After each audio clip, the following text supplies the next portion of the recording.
엘리후의 넷째 담론 36장. 엘리후가 말을 계속하였다. 하느님의 교육. 당신께 알려드릴 터이니 조금만 기다리십시오. 하느님을 대신하여 드릴 말씀이 아직 있습니다. 저는 먼 곳에서 지식을 구해와 저를 지으신 분의 의로움을 밝히겠습니다.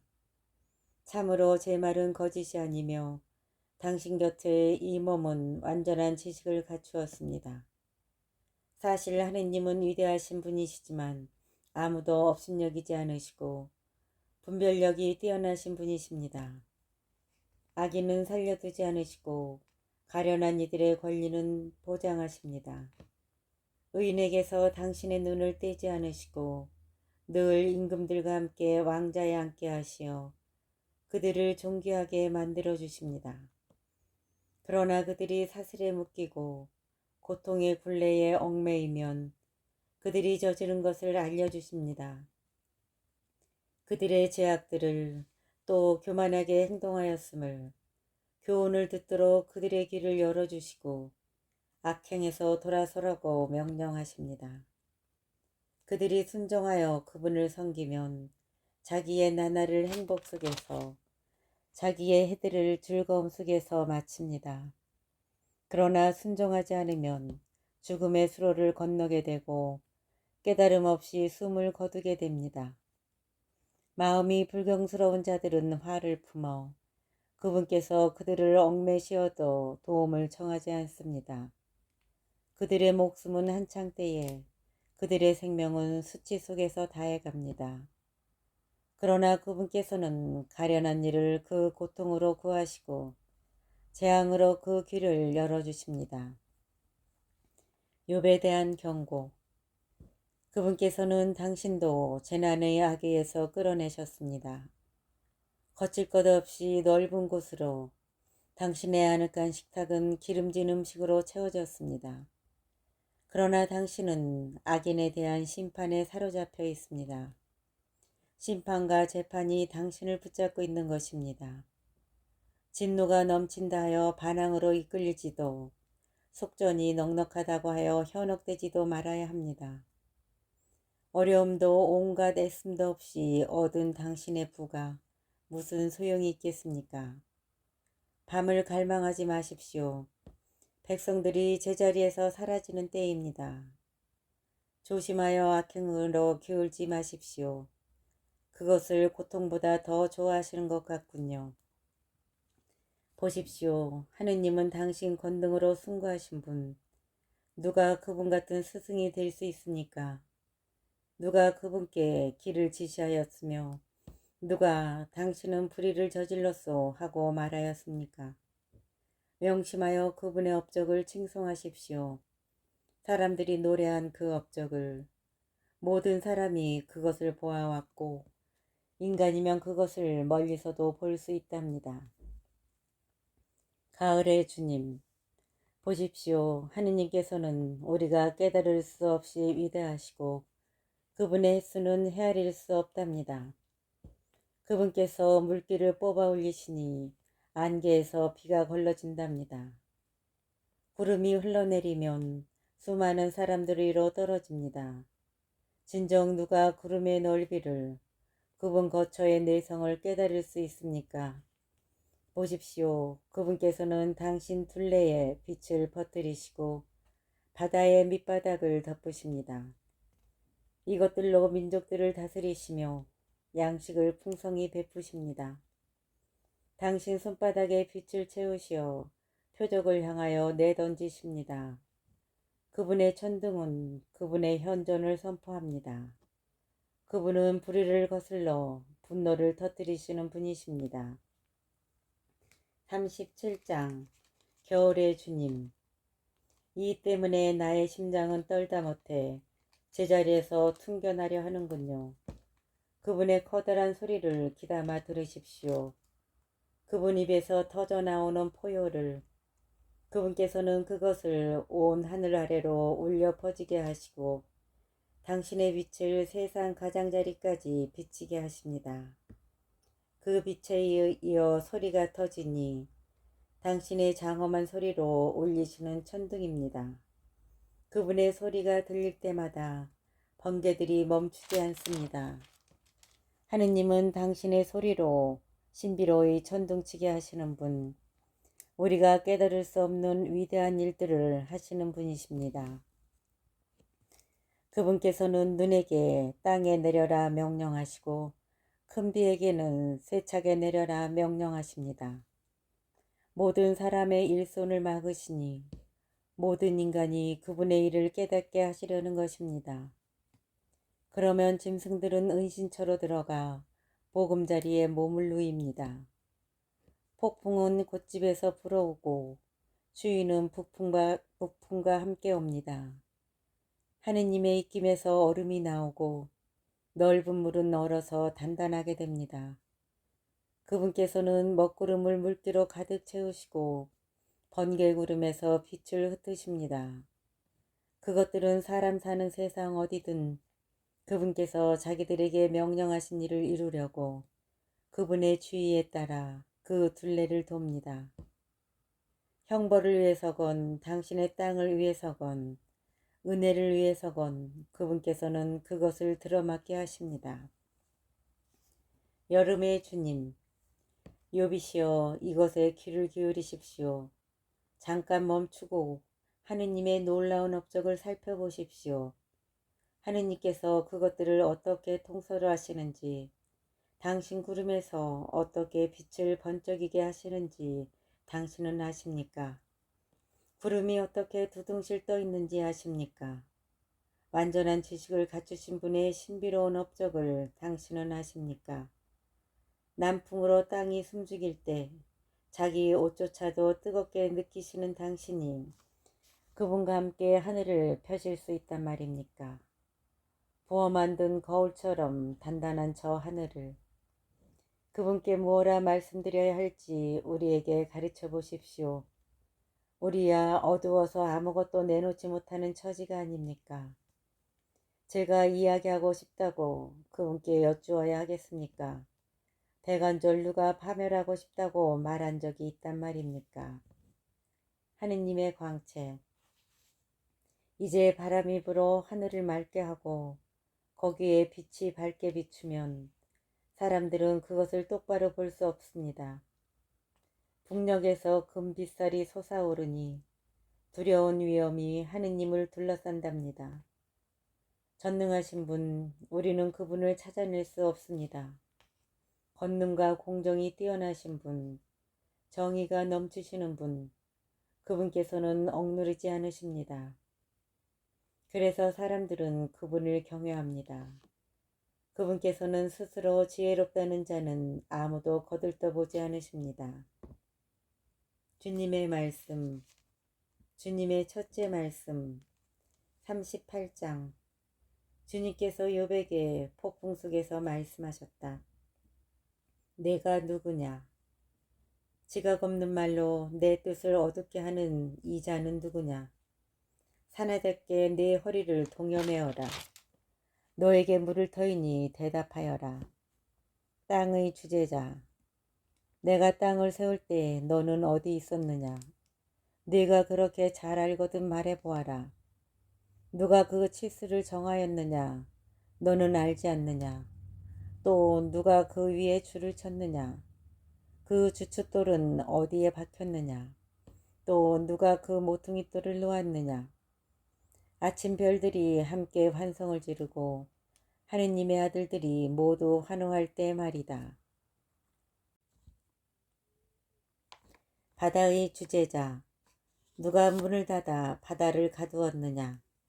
그것이 모태에서 솟구쳐 나올 때 내가 구름을 그 옷으로 먹구름을 그 포대기로 삼을 때 내가 그 위에다 경계를 긋고 빗장과 대문을 세우며 여기까지는 와도 되지만 그 이상은 안 된다. 너의 도도한 파도는 여기에서 멈춰야 한다 할 때의 말이다. 너는 평생에 아침에게 명령해 본 적이 있느냐? 새벽에게 그 자리를 지시해 본 적이 있느냐? 그래서 새벽이 땅의 가장자리를 붙잡아 흔들어 악인들이 거기에서 털려 떨어지게 말이다. 땅은 도장 찍힌 찰흙처럼 형상을 드러내고 옷과 같이 그 모습을 나타낸다. 그러나 악인들에게는 빛이 거부되고 들어올린 팔은 꺾인다. 너는 바다의 원천까지 가보고 시면의 밑바닥을 걸어보았느냐? 죽음의 대문이 내게 드러난 적이 있으며 암흑의 대문을 내가 본 적이 있느냐? 너는 땅이 얼마나 넓은지 이해할 수 있느냐? 내가 이 모든 것을 알거든 말해보아라. 빛과 어둠의 주제자. 빛이 머무르는 곳으로 가는 길은 어디 있느냐? 또 어둠의 자리는 어디 있느냐?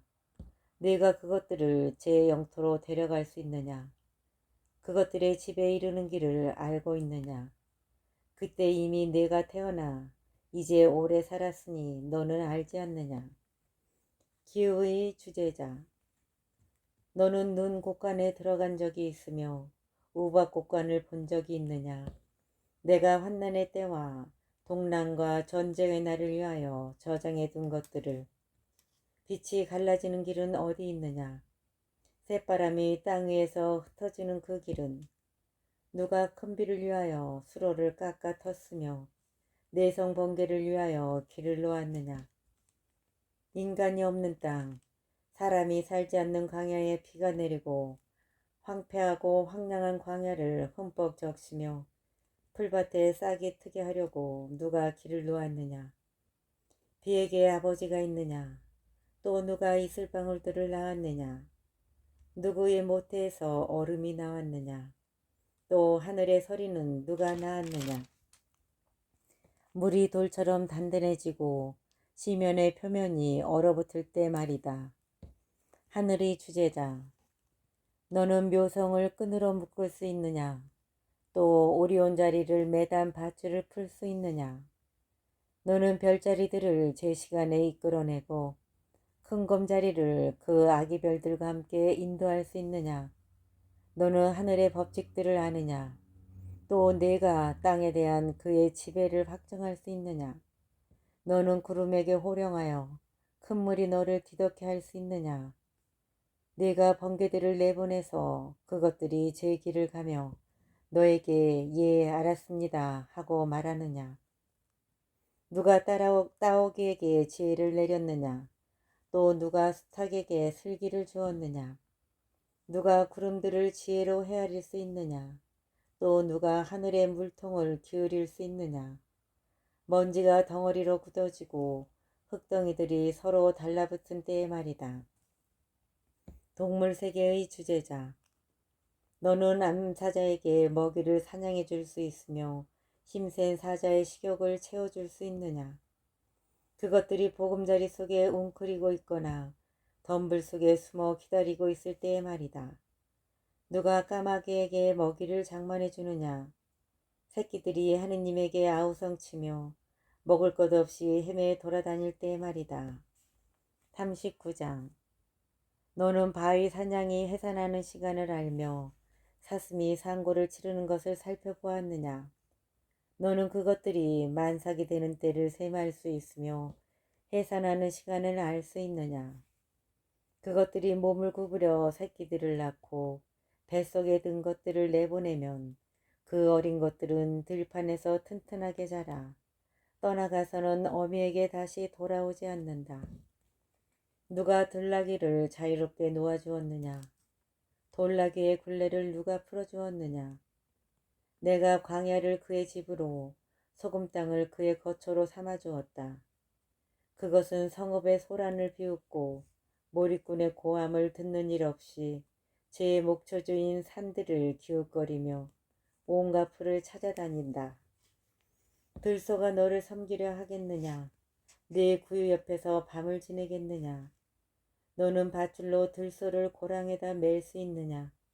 그것이 내 뒤를 따라 골짜기를 갈겠느냐? 그 힘이 세다고 내가 그것을 신뢰할 수 있으며 내 일을 그것에게 맡길 수 있느냐? 너는 그것이 돌아오리라고 내 곡식을 타작마당으로 몰아들이리라고 믿느냐? 타조가 날개를 즐겁게 푸덕댄다고 과연 그것이 황새에 기치며 털이 될 수 있느냐? 타조는 땅에 알을 낳아놓고 흙 위에서 따뜻해지리라고 버려두고서는 그것을 발이 뭉개는지 들짐승이 짓밟는지 잊어버리고 만다. 새끼들을 제 것이 아닌 양 거칠게 다루고 제 노고가 허사됨을 두려워하지도 않으니 하느님께서 그것에게 지혜를 허락하지 않으시고 슬기를 나누어 주지 않으셨기 때문이다. 그러나 그것은 날개를 높이 칠 때면 말과 기술을 우습게 여긴다. 너는 말에게 힘을 넣어줄 수 있느냐? 그 목을 갈기로 입힐 수 있느냐? 너는 말을 메뚜기처럼 뛰게 할 수 있느냐? 거만한 콧김으로 공풀을 자아내는 그런 말을. 그것은 골짜기에서 기분 좋게 땅을 치다가 적의 무기를 향하여 힘차게 달려간다. 두려움을 비웃으며 당황하지 않고 칼 앞에서도 돌아서지 않는다. 그 위에서는 화살통이 덩그렁거리고 창과 표창이 번뜩거리지만 흥분과 강포로 땅을 집어삼킬 듯 뿔나팔 소리에도 멈추어 서지 않는다. 뿔나팔이 울릴 때마다 히힝 하고 외치며 멀리서도 전투의 냄새를 맡고 장수들의 우레같은 고함과 함성을 듣는다. 내 슬기로 매가 날아오르고 남녘을 향해 그 날개를 펴느냐? 또 내 명령에 따라 독수리가 치솟고 높은 곳에 둥지를 트느냐? 그것은 바위에 살며 밤을 지내니 바위 벼랑 끝이 그의 성체다. 거기에서 먹이를 찾아 살피고 그 눈은 멀리까지 바라본다. 그 새끼들은 피를 들이켜고 주검이 있는 곳에는 독수리도 있다. 40장 주님의 꾸짖으심. 주님께서 욥에게 계속 말씀하셨다. 불평꾼이 전능하신 분과 논쟁하려는가? 하느님을 비난하는 자는 응답하여라. 욥의 첫째 답변. 유구무원. 그러자 욥이 주님께 대답하였다. 저는 보잘것없는 몸, 당신께 무엇라 대답하겠습니까? 손을 제 입에 갖다 댈 뿐입니다. 한 번 말씀드렸으니 대답하지 않겠습니다. 두 번 말씀드렸으니 덧붙이지 않겠습니다. 주님의 둘째 말씀. 그러자 주님께서 욥에게 폭풍 속에서 말씀하셨다. 주님의 꾸짖으심. 사내답게 허리를 동여매어라. 너에게 물을 터이니 대답하여라. 네가 나의 공의마저 깨뜨리려느냐? 너 자신을 정당화하려고 나를 단죄하려느냐? 네가 하느님 같은 팔을 지녔으며 그와 같은 소리로 천둥 칠 수 있느냐? 종기와 어미로 꾸미고 존엄과 영화로 옷을 입어보아라. 너의 그 격렬한 분노를 쏟아부어라. 교만한 자는 누구든 살펴 그를 낮추어 보아라. 교만한 자는 누구든 살펴 그를 꺾고 악인들은 그 자리에서 짓밟아 보아라. 그들을 모두 흙 속에 숨기고 숨긴 곳에서 그들의 얼굴을 연포로 묶어 보아라. 그러면 나도 너를 인정하리니 너의 오른손이 너를 구원할 수 있기 때문이다. 부에못. 보아라, 내가 너를 만들 때 함께 만든 부에못을. 그것은 소처럼 풀을 뜯고 있다. 보아라, 그 허리의 힘을, 그 배의 근육을.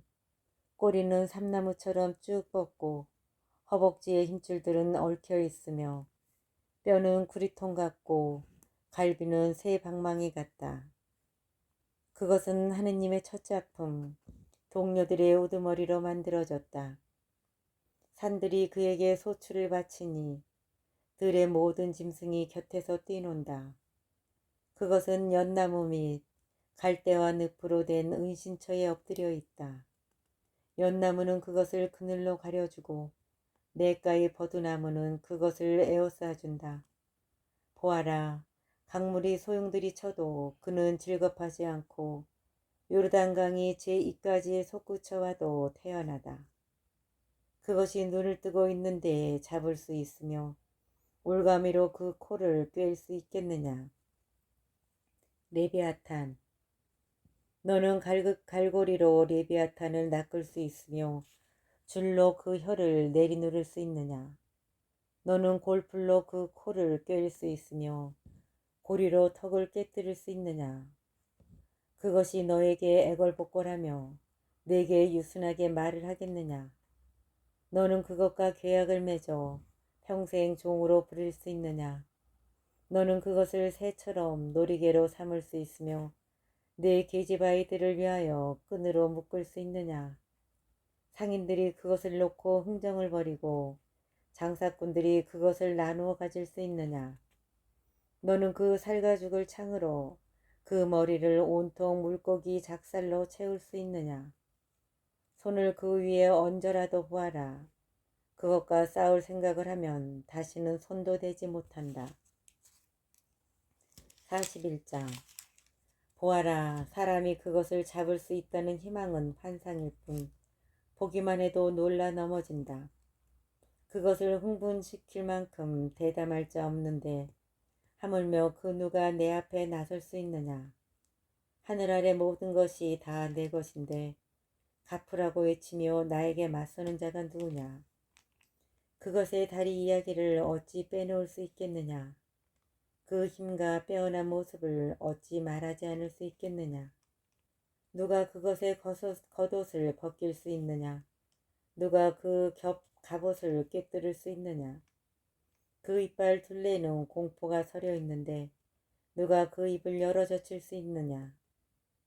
그 등은 방패들이 늘어선 줄 같은데 단단한 봉인으로 닫혀 있고 하나하나 맞닿아 그 사이로 바람조차 스며들지 못한다.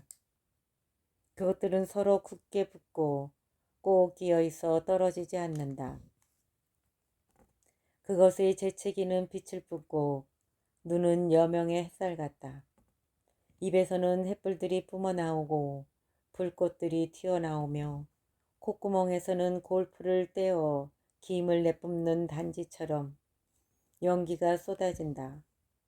그 익힘은 숯불을 타오르게 하고 입에서는 불길이 치솟으며 목에는 힘이 서려 있어 그 앞에서는 공포가 날뛴다. 그것의 주름진 살들은 굳게 붙어 주저된 듯 움직이지 않는다. 심장은 돌처럼 단단하고 연잼의 아랫짝처럼 튼튼하니 그것이 일어서면 영웅들도 무서워하고 경악하여 넋을 잃는다. 칼로 찌른다 해도 소용없고 창과 화살과 표창도 마찬가지다. 그것은 쇠를 지푸라기로 구리를 썩은 나무로 여기니 화살도 그것을 달아나게 할 수 없고 팔맷돌들은 그것에게 겨와 마찬가지다. 몽둥이를 지푸라기같이 여기고 표창이 날아드는 소리에도 코웃음 칠 뿐 백가죽은 날카로운 질그릇 조각들과 같아 진흙 위에 타작기처럼 자극을 늘어놓는다.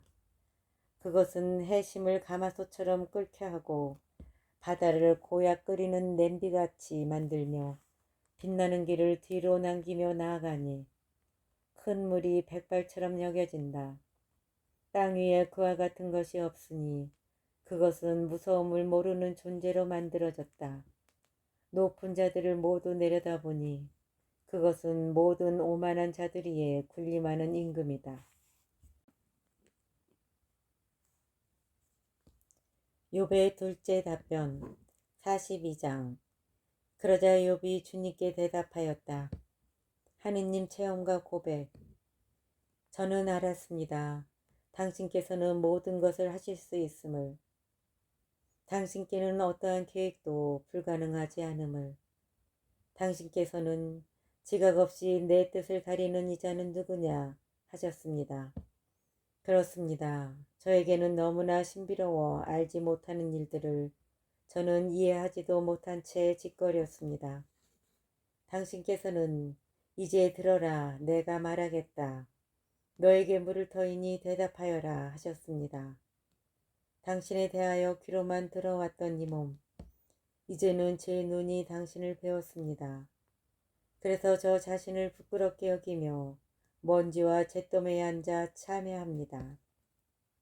맺은 말, 친구들에게 내리는 심판. 욥에게 이 말씀을 하신 다음 주님께서는 테만 사람 엘리파즈에게 말씀하셨다. 너와 너의 두 친구에게 내 분노가 타오르니 너희가 나의 종 욥처럼 나에게 올바른 것을 말하지 않았기 때문이다. 이제 너희는 숫소 7마리와 순양 7마리를 가지고 나의 종 욥에게 가서 너희 자신을 위하여 번제물을 바쳐라. 나의 종 욥이 너희를 위하여 간청하면 내가 그의 기도를 들어주어 너희의 어리석음대로 너희를 대하지 않겠다. 이 모든 것은 너희가 나의 종 욥처럼 나에게 올바른 것을 말하지 않았기 때문이다. 그러자 테만 사람 엘리파즈와 수아 사람 빌닷과 나아마 사람 초바르가 가서 주님께서 그들에게 말씀하신 대로 하니 주님께서 욥의 기도를 들어주셨다. 욥의 회복. 욥이 제 친구들을 위하여 기도드리자 주님께서는 그의 운명을 되돌리셨다. 주님께서는 욥이 전에 소유하였던 것을 갑절로 더해주셨다. 그의 형제들과 자매들과 옛 친구들이 모두 그의 집에 와서 그와 함께 음식을 먹었다. 그리고 주님께서 그에게 들이닥치게 하셨던 모든 불행에 대하여 그를 동정하고 위로하며 저마다 은전 하나와 금고리 하나를 그에게 주었다. 주님께서는 욥의 여생에 지난날보다 더 큰 복을 내리시어 그는 양 14,000마리와 낙타 6,000마리, 겨리소 1,000마리와 암나귀 1,000마리를 소유하게 되었다. 또한 그는 아들 7과 딸 3을 얻었다. 그는 첫째 딸을 여미마, 둘째 딸을 크치야, 셋째 딸을 케란 하폭이라 불렀다. 세상 어디에서도 욥의 딸들만큼 아리따운 여자는 찾아볼 수 없었다. 그들의 아버지는 그들에게도 남자 형제들과 같이 유산을 물려주었다. 그 뒤 욥은 140년을 살면서 4대에 걸쳐 자식과 손자들을 보았다. 이렇게 욥은 늙음아까지 수를 다하고 죽었다.